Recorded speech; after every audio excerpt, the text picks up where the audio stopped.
বিসমিল্লাহির রহমানির রহিম। আসসালামু আলাইকুম।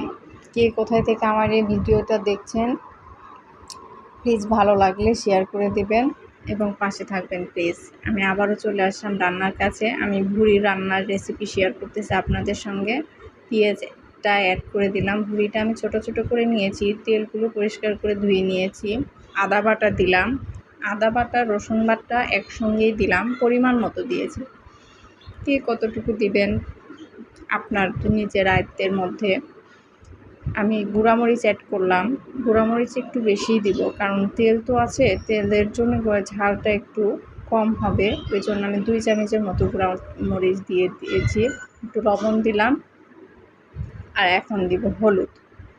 হলুদ দিয়ে বাকি শেষে মশলাটা দিব। তেল দিয়ে মাখায় প্রেসারে তুলে দিয়েছি। প্রেসারে তুলে দিলে যেটাই রান্না করবেন খুব তাড়াতাড়ি হয়ে যাবে এবং এইরকম সুন্দর হয়ে যাবে। এই সবগুলো আমার কমপ্লিট। আল্লাহ হাফেজ।